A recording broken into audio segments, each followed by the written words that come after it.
It was a winter's night and business was slow. The girls in the red light district hoped their luck would improve. But for one, the fare she would take that night would be her last. The actions of the offender had been very methodical and deliberate. She identified that he had been a customer of hers. The person who did this was experienced in rope work and bondage. From that, we were advised that there was no match, so we had an unknown DNA sample. It was clear that his violence was escalating, and we did fear that we did have a serial killer on our hands. Can you tell us what you were doing on that day, or where you would have been? I've got no bloody idea.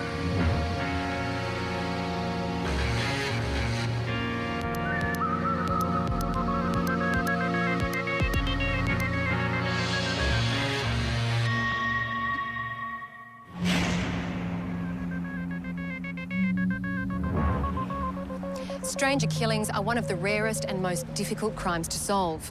So when a stranger kills twice, the pressure to find him before he strikes again is enormous. That was the challenge facing detectives and forensic officers of Task Force Midas.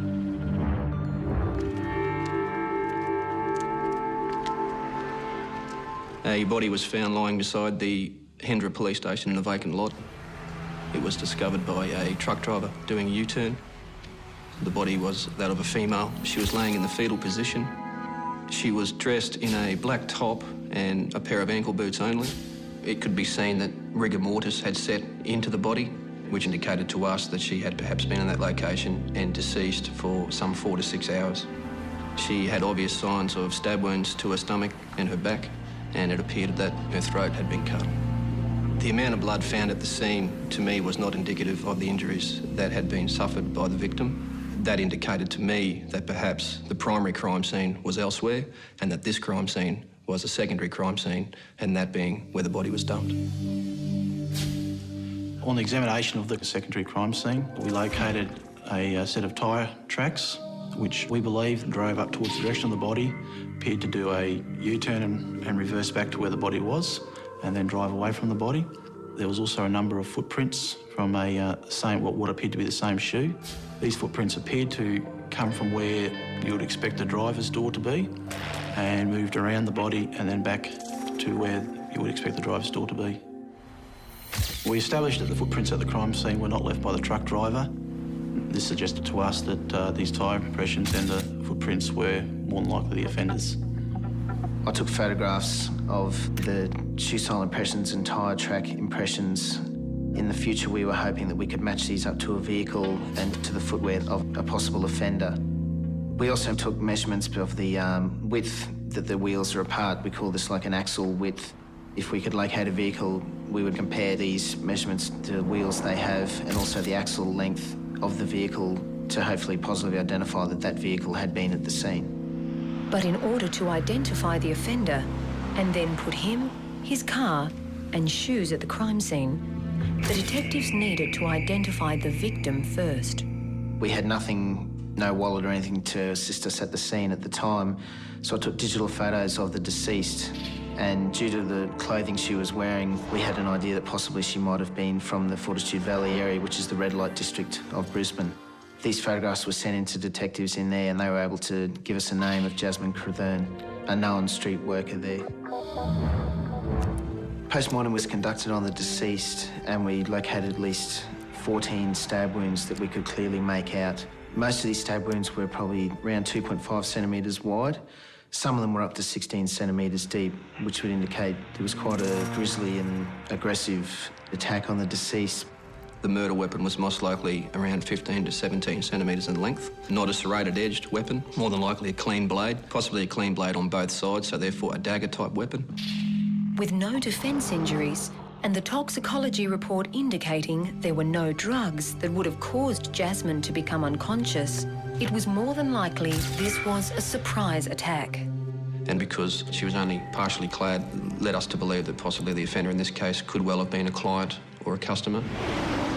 However, prostitutes, due to the nature of their work, they have a large client base, which leads us to quite a large, or possibly large, suspect pool to look at. So in order to narrow that field, as well as look at other possible suspects who may have known and wanted to kill Jasmine, detectives went to the red light district. Once it was explained to them that we weren't interested in their day-to-day activities, that we were interested in solving a murder of a friend or an associate of theirs, they were more willing to speak to police.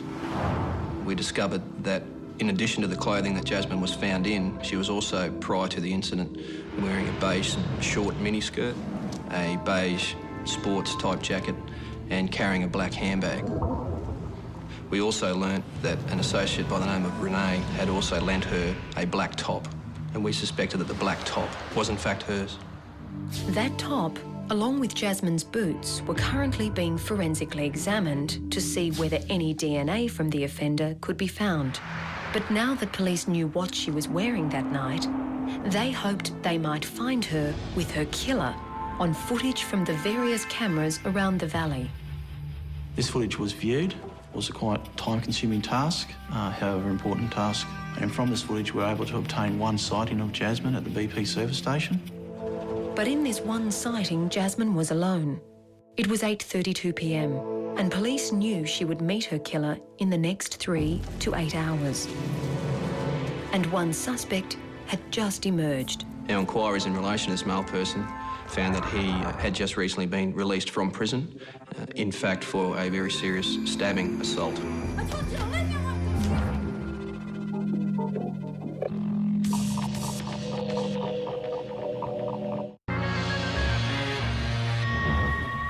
Police investigating the murder of 41-year-old sex worker Jasmine Crethurn say she was stabbed up to 20 times. So in all, it's a very frenzied attack.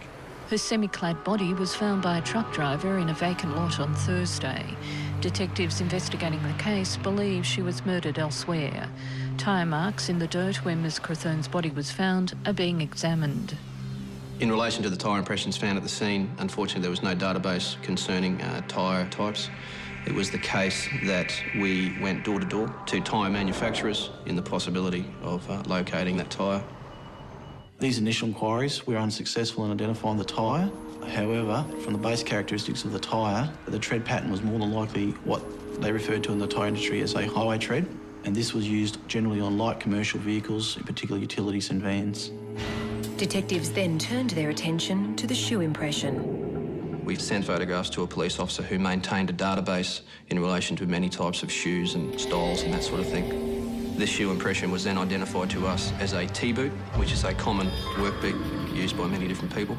We then contacted the distributor or the sales rep for T-boot in the Brisbane area. She then provided us with certain information, namely that sole pattern on that shoe impression had been around for some 30 years, so therefore the possibility of tracing any T-boot was going to be a dead end in regards to further inquiries. However, it may provide us with a good point of reference should a person of interest be located down the track. One such person had just been nominated. Information was obtained that a previous boyfriend of Jasmine's had treated her badly in the past.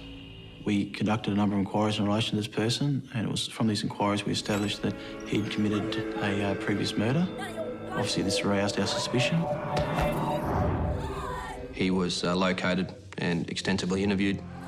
As a result of this interview, he was eliminated from our inquiries based on a number of reasons, namely he had a solid alibi in relation to the time frame that we had established, and further that in relation to the tyre impressions and the shoe impressions found at the scene, none of these could be linked back to him in any way that we could discover at that stage. Another suspect came to our attention through information obtained by prostitutes from working in the Fullerton Valley area.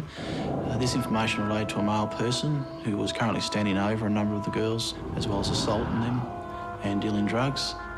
Our inquiries in relation to this male person found that he had just recently been released from prison, in fact for a very serious stabbing assault. However, like the ex-boyfriend, this standover man was eliminated from inquiries. He too had an alibi that checked out, and his footwear and car tyres didn't match the impressions left at the crime scene. But detectives now had a further piece of forensic evidence to add to their list of criteria. We were advised that a DNA sample had been obtained from a semen stain located on the top that Jasmine Crethurn was wearing at the time she was located. We believed that this semen stain was more than likely to come from a client, We hoped that this client would also be the offender. That DNA sample was then compared to DNA samples that are contained on the DNA database. From that, we were advised that there was no match, so we had an unknown DNA sample. We located a number of regular clients that used the services of Jasmine. DNA was also taken from all of these regular clients voluntarily, and all of these regular clients were eventually eliminated as persons of interest. There were two possible scenarios that Jasmine was either killed by a person that she knew or by a stranger, a client that she just met on that night. At this time of the investigation, we were fairly confident that we had spoken to most of Jasmine's male associates and had eliminated them as being possible suspects. So it led us to believe that we were more than likely looking at a stranger, someone that wasn't known to Jasmine, a client that she had met that night. Police investigators converged on Deepwater Bend Reserve, where the woman's body was found by council workers at 7:30 this morning. Now, 6 months later, it appeared another sex worker may have met that same client.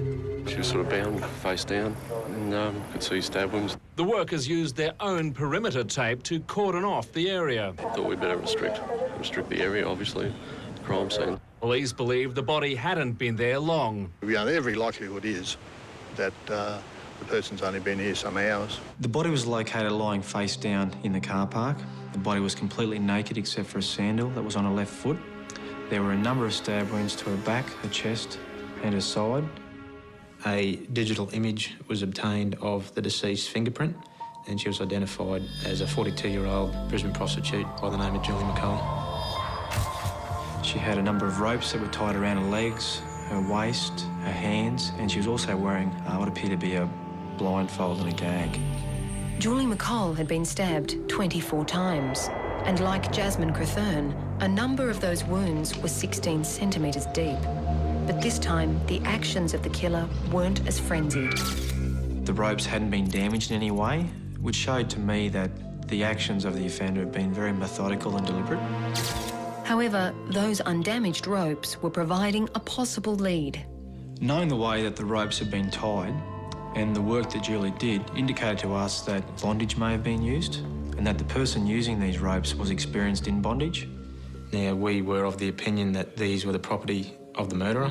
It wouldn't be items typically carried around by a prostitute waiting for a potential bondage client.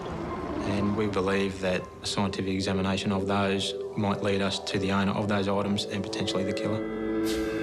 We learned from our inquiries that the rope that was used to tie up Julie was a multi-plait braid cotton type rope, which is a fairly common type of rope. And on the end of the piece of rope which was used to tie her wrists, there was what are referred to as rope end clips, which are placed on the end of the rope to prevent fraying. While the rope was common, the good news for detectives was that this rope could not be bought with these rope clips attached. They had been crimped with a tool. We then had the future potential to find the tool which had been used to crimp those based on the impressions that the tool left.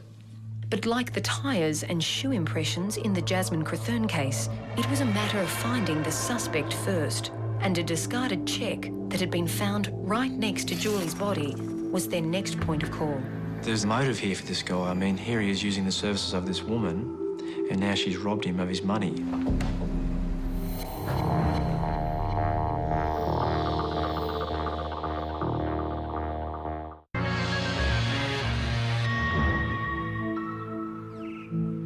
When Julie McCall was found dead, I immediately feared the worst. I was actually at home and got a telephone call, and I immediately had a sinking feeling in my stomach that we had the same offender who'd struck again.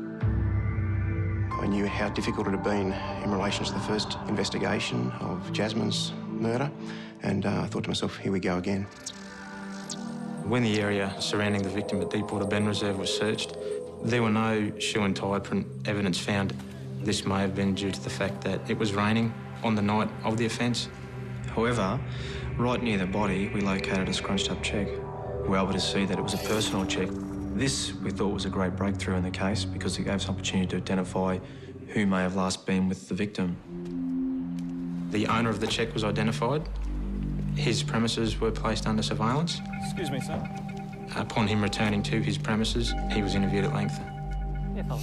He provided details of his contact with the deceased Julie, and he said in a period prior to her murder, he had used her services as a prostitute, and that during that time he had been potentially drugged and had some checks stolen from him. This then gave us a thought of, well, there's their motive here for this guy. I mean, here he is using the services of this woman, and now she's robbed him of his money. However, he provided an alibi as to his movements on the night before, and we were able to verify this was the case. Now, we were also able to find out that the version he provided with regard to the theft of his cheques was in fact true. So at that stage, we really didn't have a lot more to go on, but he certainly wasn't out of the picture as such. We just needed to make further inquiries in other avenues. Normally, they walk these streets in darkness waiting for business to come to them, but fears they're being targeted by a serial killer who grabs his victims at night has them scared. It could be any guy out here, we don't know. There's plenty of weirdos and, I mean, just safer during the day. When Julie was found, of course, there was a lot of media in relation to the death. The media were talking about the fact it might have been a serial killer. Our worst fears was the fact that there could be a person out there who was killing street workers. We now had 2 women who'd been murdered violently, stabbed to death in a space of 6 months, and it was quite possible that there was a person out there who could strike. So it was decided that the most effective way to investigate this murder and the still unsolved murder of Jasmine Crethurn was to set up a dedicated task force. It was codenamed Task Force Midas, and it was set up trying to solve these 2 murders and to look back at 2 other attacks on street workers in 1998. This was the murder of Elizabeth Henry and the serious bashing of Karen Redmile. Initially, each investigation will stand alone, and at this stage it's too early to make a comment as to whether we're looking at one person involved or a number. One fellow streetwalker believed she may have the answer, at least to Julie's murder.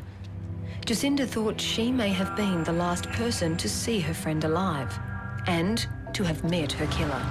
Jacinda told us that at about 2:30 on that morning, she'd had a conversation with Julie on Brunswick Street in Fortitude Valley. They had a discussion about how quiet the night was, the weather, etc. About 20 minutes later, Jacinda was approached by a man. She had a conversation with him during which he asked for something a little bit different, and he then elaborated and said that he wanted to tie her up. Jacinda was not interested in this person's request. She then got out of the vehicle. The male person drove off and said to her, "I might be back." Sometime after that, Jacinda walked down to see where Julie was working and found that she was no longer there. Jacinda described the driver of the vehicle as male, obviously, Caucasian, fair-skinned, approximately 40, 45 years old, overweight, with a beer gut, a moustache, a fat, chubby face, and wearing a navy blue polo shirt of some description. Her street savvy had allowed police to compile a comfit of this suspect. She then went on to describe the car.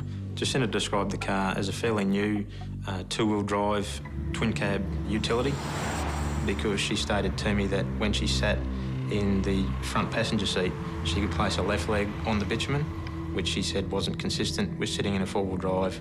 She described that it had a matching canopy. It was the same colour as the body of the vehicle, and she also said that it had a Queensland registration plate. Police then went through the same process they had with Jasmine Crethurn and obtained all the security vision in the area to see if they could identify the utility and, more importantly, its number plate. With a stroke of luck, we found a car similar in description that drove through the valley that night. The vehicle was spotted 3 times on these tapes, and we thought, here we go, we're onto something here. But due to the quality of the video footage and also it was raining, we weren't able to identify a registration number or the make and model or the type of vehicle it may be. We then went about a number of the north side car dealerships with the photos to show these dealership owners to see if they could identify the type of car involved. A general consensus after a variety of makes and models were put forward was that it was more than likely a Mitsubishi Triton, 1996 to 2001 model, MK Triton. When those working on the Jasmine Crethurn case learned about this find, they were extremely interested. And while they had yet to identify the tyre that had left the impression at the crime scene, they did know that it was likely made from one that was on a ute. The track width of Mitsubishi Triton was compared to the track width left at the Crethurn crime scene, and they were found to be very similar. This was a further indication to us that it was extremely possible that the two murders were in fact linked. It was more than likely that we were looking at one offender for both murders.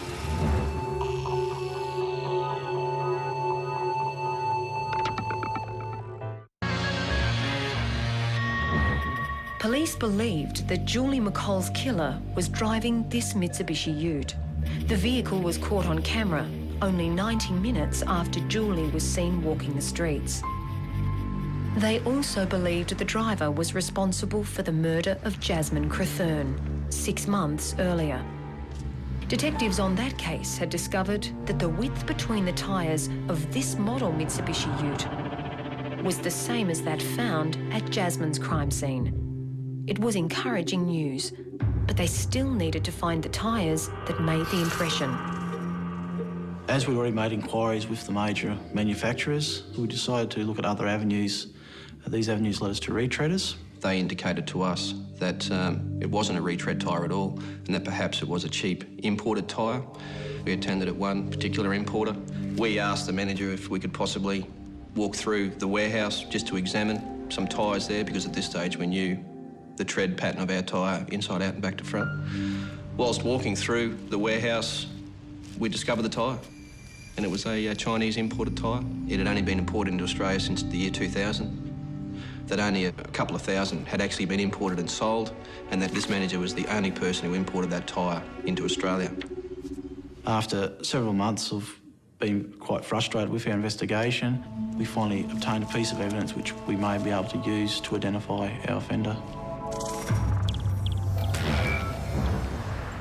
So as detectives Paskin and Ryan began to go through the 2,000 or so possible buyers of the tyre, back at the McColl investigation, a list of several hundred registered Mitsubishi Tritons had been identified.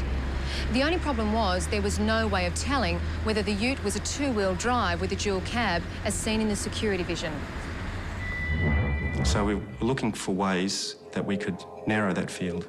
The security footage also indicated to us that the vehicle had a number of non-manufactured features to it, and that included very distinctive pinstriping down the side. And there was a CB aerial that was discernible. There were also fog lights on the vehicle and a small nudge bar, and a plexiglass canopy on the back that was in the same colour as the vehicle. And we used these features to develop a criterion to recognise the vehicle. Our primary focus was on vehicles to the north of Brisbane, and that was essentially because the two dump sites for the two bodies were adjacent to the Gateway Arterial Road that heads north from the Brisbane River right through to the Sunshine Coast. So as they headed back one day from checking out vehicles on the north side, they noticed a utility driving towards them on the opposite side, heading back to that crucial area. It had all the extra features police had been looking for. At that point, we attempted to pursue the vehicle, but by the time we could get to an exit and get to the opposite side of the road, the vehicle had gone. Meanwhile, Mitsubishi Australia were able to provide police with information to distinguish which Tritons were two-wheel drive dual-cab utilities. The list of suspect vehicles was now dramatically reduced to 160 in Queensland and to 26 in the focal area north of Brisbane. And amongst those was one vehicle. I conducted checks in relation to that vehicle and discovered that a fellow by the name of Francis Michael Fahey had been ticketed in that vehicle. I conducted checks in relation to Mr Fahey and established that sometime previous he had been convicted of a work cover fraud offence, and a prison photo existed of him. I managed to obtain a copy of that photo, and I compared it to a confit likeness that had been prepared by an eyewitness and saw that there were similarities. We then proceeded out to the Narangba address, where we observed, sitting in the driveway, a grey MK Triton that clearly had the pinstriping that we were looking for, CB aerial, and that it had other features, including the grey canopy, consistent with the colour of the vehicle.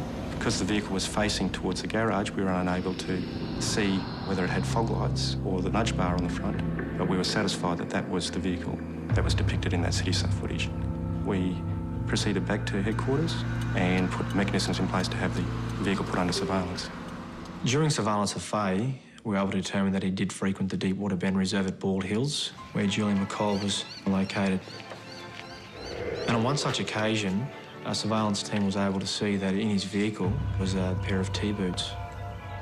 Detectives then began inquiries to confirm whether Francis Fay could be the owner of those T-boots. With this genuine suspect now in their sights, they didn't want to blow their chances by jumping in too early and speaking with him without collecting as much evidence as they could. It was established that Francis Fay used to work for the Queensland Ambulance Service. Inquiries made with the sales rep for T-boots ascertained that at one point in time T-boots were supplied to the Queensland Ambulance. Investigations were then conducted in relation to Fay spending some time in the Rockhampton jail, and they subsequently sent us through a list of all his property that he had on him at the time of him being incarcerated. On this list, it could clearly be seen that at the time of Fay's incarceration, he had in his possession and was wearing a pair of T-boots. Information was then received from a surveillance team that the tyres located on Fay's vehicle were in fact the same Chinese import tyre that we had located the tread of at our crime scene of Jasmine Crethurn.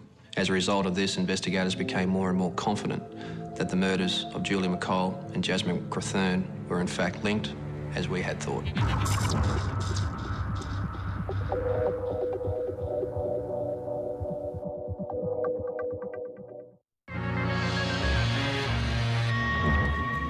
At this point in the investigation, we had established that Fay owned and wore T-boots, that he had Chinese import tyres on his vehicle that matched our crime scene, that he had knowledge of the Deepwater Bend area. The only piece of the puzzle that remained outstanding for us at this point in regards to investigations was the DNA. At this point, we placed Fay under surveillance, and as a result, a discarded cigarette butt from Fay was seized by police and subsequently analysed. As a result of this being analysed, it was found that the DNA was a perfect match to that located on the shirt of Jasmine Crethurn. Detectives then returned to speak to the prostitute who they believed had loaned Jasmine the T-shirt. They needed to check if she had worn that T-shirt while working and whether Francis Fay was a client of hers, which could possibly explain why his semen was on it. But Renee had realised that the T-shirt was not hers. And while the story she was about to tell police never made it beyond a committal hearing, it was important evidence at the time. Talking to Renee in relation to the shirt, that we stumbled upon the fact that Renee had had a near-death experience herself in relation to a client. Renee was shown a photo board, which also included a picture of Fay, and she identified that he had been a customer of hers in early 2002. That was 6 months before Jasmine was murdered. Renee told us that she had been picked up by Fay whilst working as a prostitute in Brunswick Street, Fortitude Valley, and that he had driven her to a location on the north side of Brisbane. She stated that they had sexual intercourse in his motor vehicle, and as she was about to redress herself, Fay produced a pair of handcuffs, identified himself as an officer with the Australian Taxation Department and that she was under arrest, and he tried to handcuff her within the motor vehicle. She was able to escape. Fay followed her in his motor vehicle and attempted to run her down.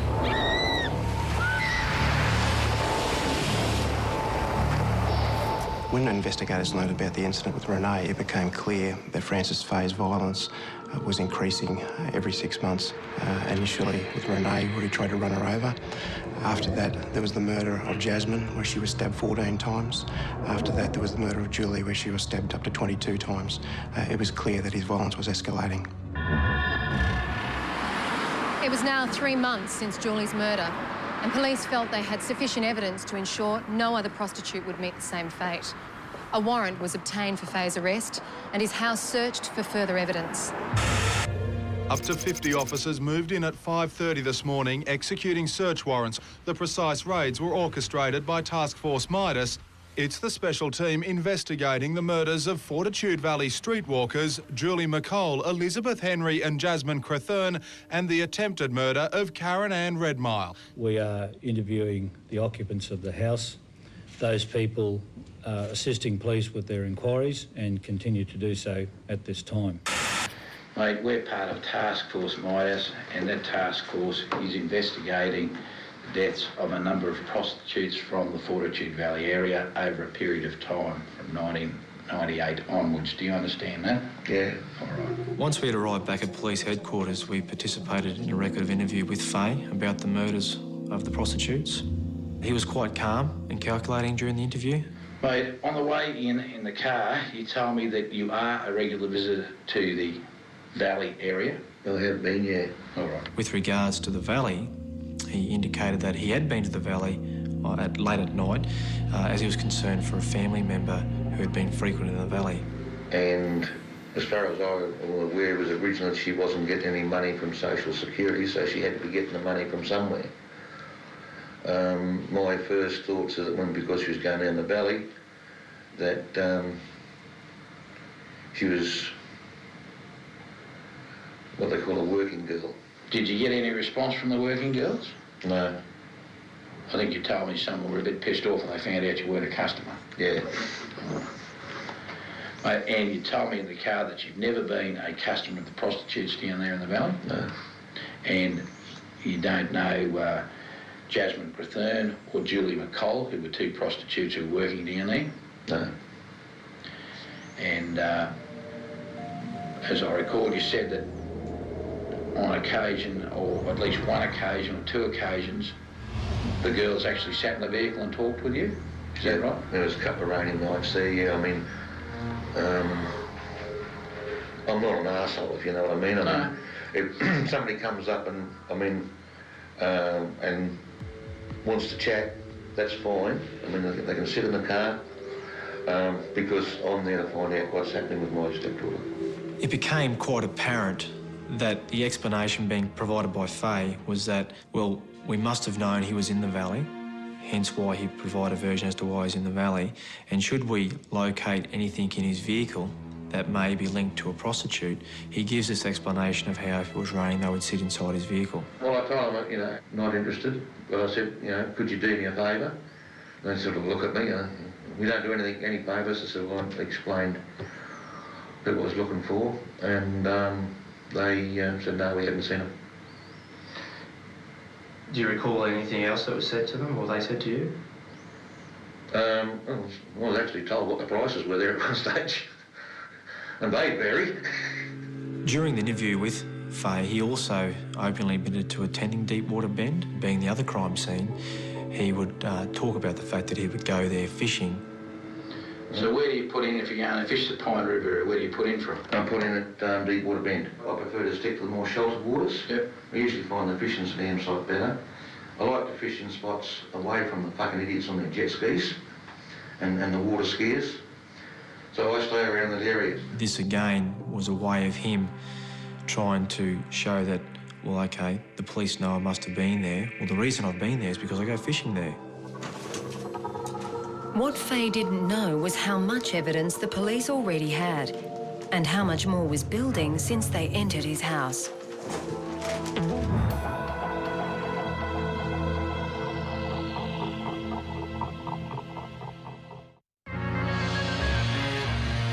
Just cast your mind back to the end of February, around about the 26th of February. That's when Julie McColl was murdered on the 26th. Mate, can you tell us what you were doing on that day, or where you would have been? I've got no bloody idea. None whatsoever. What day of the week is it? It's a Wednesday morning. So it's a Tuesday night, Wednesday morning sort of thing. On Tuesday night I would have been home, I suppose, watching Law and Order if it was on. Francis Faye had been in custody for nearly 4 hours, and at no time had he flinched in terms of his guilt. Her name's Jasmine Crethern. Never ever seen her before? No. Police already had a strong body of evidence against him for the 2 murders, but they hoped they would find more in his house. Mate, we've just got to wait for a little bit longer to get some results on some tests and that. And, they could be done by now. And it's just, mate, it won't be much longer, but we'll just have to suspend the interview, mate. One of the very first things that we saw was a set of T-boots. In fact, there was 2 sets of T-boots at the front door of the house. These were taken away for scientific analysis. The dimensions of the shoe, the size of the shoe, the scuff and wear marks on the tread pattern matched perfectly to the shoe prints left in the dust beside Jasmine's body. A drop of blood was found on the left T-boot. This blood was subsequently analysed and matched to that of Jasmine Crethern. We found a boat in the garage. The boat had an outboard motor, and tied around the outboard motor was a rope. The rope was found to be of exactly the same construction and the same material as the ropes found tying up Julie McColl's body. And the rope was also crimped with metal crimps on the end of the rope. Also, we found a crimping tool. Impressions from the crimping tool were placed into lead, and the identifying marks in the lead were then compared by microscope with the marks left on the crimps that were attached to the ropes that tied up Julie McColl's wrists.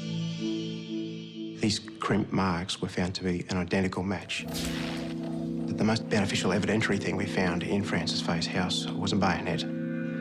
The dimensions of this weapon were consistent with the wounds that were caused to both Julie and Jasmine.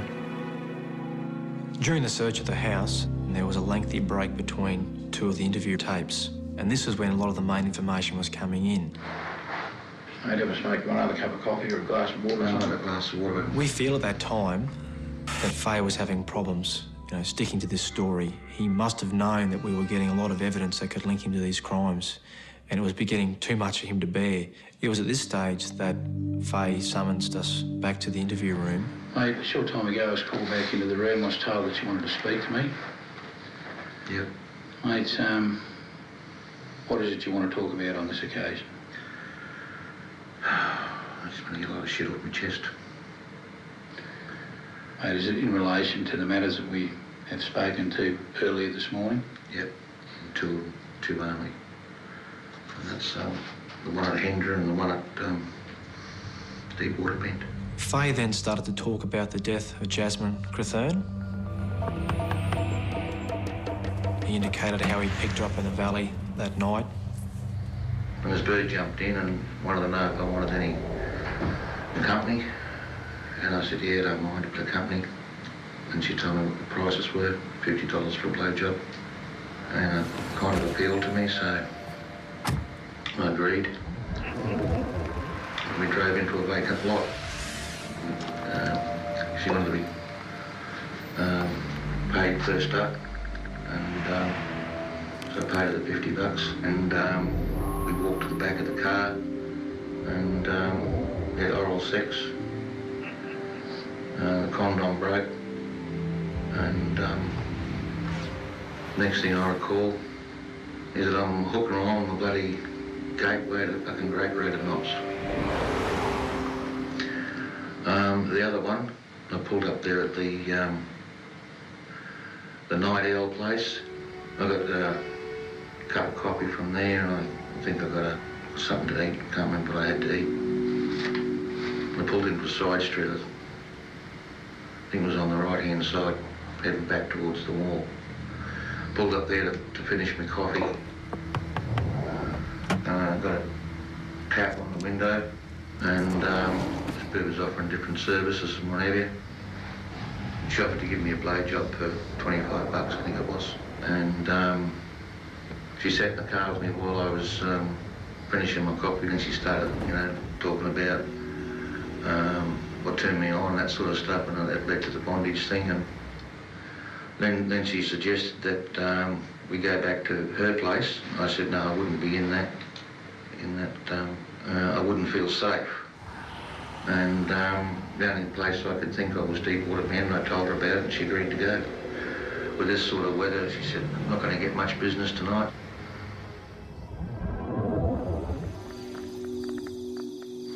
We drove to there, and I remember tying her up. I remember getting the blowjob. And next thing I remember, I'm pulled up on the side of the road underneath the bridge. And I'm using these drink bottles and cordial bottles to wash blood off my legs. And I threw my guts up. I remember doing that. Both of these women have died from stab wounds? Yeah.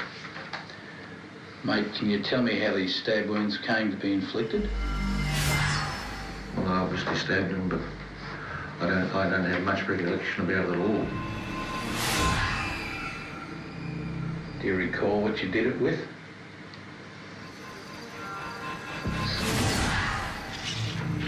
I think it was the bayonet blade in the car. I used to use that years ago, but when I was pigging, it was good for killing the pig, you know.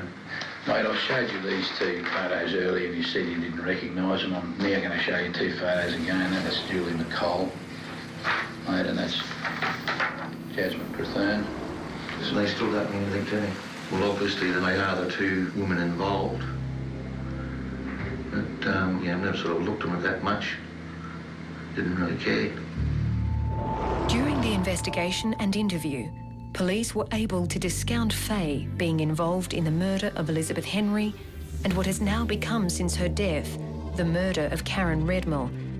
These murders remain unsolved. Frances Faye was charged with 2 counts of murder in relation to the deaths of Jasmine Crethern and Julie McColl. The trial was held in September 2005 and ran for 3 weeks. Frances Faye chose not to call evidence or give evidence on his own behalf. The jury was out for 6 hours and returned a guilty verdict in relation to both counts of murder. Frances Faye was sentenced to 2 life imprisonments to be served concurrently. He must serve a minimum of 25 years, which means he will be eligible for parole in 2028. The verdict was welcomed by investigators who helped put Queensland's second convicted serial killer behind bars. We hope now there's some closure for the families that were involved in what has been a very difficult investigation. Faye's shoe prints were found at the scene of Crethern's murder. Forensic testing matched the prints to Queensland Ambulance issue boots. It was somewhat prophetic that the task force was codenamed Midas because everything we touched did turn to gold in terms of the evidence. From a forensic perspective, I think this was the perfect investigation. I think every piece of evidence that we uncovered gave us a result. It's extremely satisfying to the task force members and the whole police service that Frances Faye was convicted of these murders. I've got no doubt that if he hadn't been convicted, he would have continued to offend. Do you feel any better or not?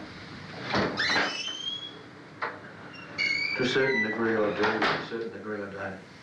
I mean... Don't know why it happened? I don't know why it happened. Because it's you know, I spent all my fucking life saving lives. Now, twice a week, Criminal Minds, Monday 9:40 and Wednesday. This is the woman convicted of 13 murders, and this is the man who helped her. Sarah G! On death row, with 35 hours left to live, they're guilty as sin. Any last words? Bring it on. So why is Mandy Patinkin so desperate to save her? Criminal Minds, Monday 9:40 on 7.